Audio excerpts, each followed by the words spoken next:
Live from the campus of Washington and Lee University, this is a Channel 18 Rockbridge News Update. Welcome to the Rockbridge Report Live News Update. I'm Jack Douglas.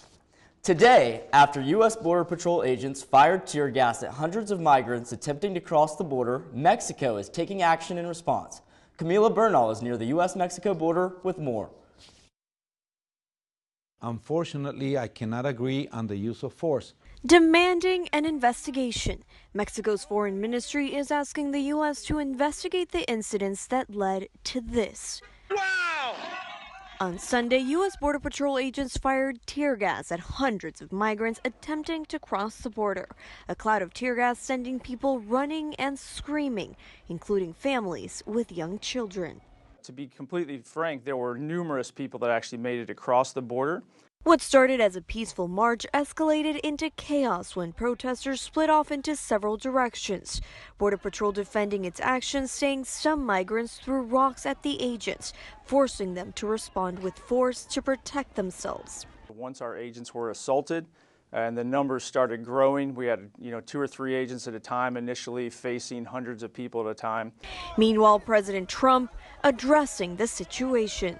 If they come over here, we're going to apprehend them and we're going to close the border. The Mexican government says 98 migrants will be deported following Sunday's incident, and it's unclear what's next for those still seeking asylum in the U.S. This is a matter of humanity. This is a matter of being good to your countrymen, to your fellowship.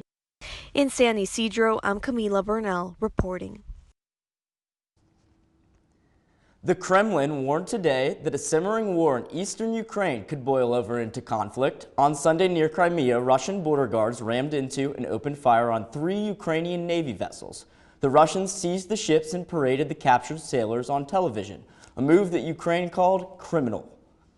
Special counsel Robert Mueller is accusing former Trump campaign chairman Paul Manafort of violating his plea agreement. Mueller accuses Manafort of repeatedly lying to federal investigators, an allegation that could expose him to a lengthier prison sentence and more criminal charges. The devastating fire in Northern California is now 100% contained. The fire started November 8th, has killed at least 85 people, and is now considered to be California's deadliest fire. Nearly 250 people are still unaccounted for. The city of Lexington is replacing water lines on Main Street as the city continues to struggle to update its infrastructure. Maya Laura reports. Lexington Public Works Director Jeffrey Martone says Lexington broke a record last winter. The city experienced over 30 breaks in water lines throughout its system. Usually, the city experiences 15. Now, Lexington is finally replacing water lines on Main Street to improve water quality and pressure. It's the next phase of a plan approved in 2016. It covers Main Street from Houston Street up to Maiden Lane, as well as East Washington, East Nelson, and Randolph Streets. Martone says the project will save the city money in the long run. Well, if you keep on pushing off, you're going to pay more in future money to do the same work, so might as well start, eating the elephant one bite at a time, starting today. The water line replacement is long overdue.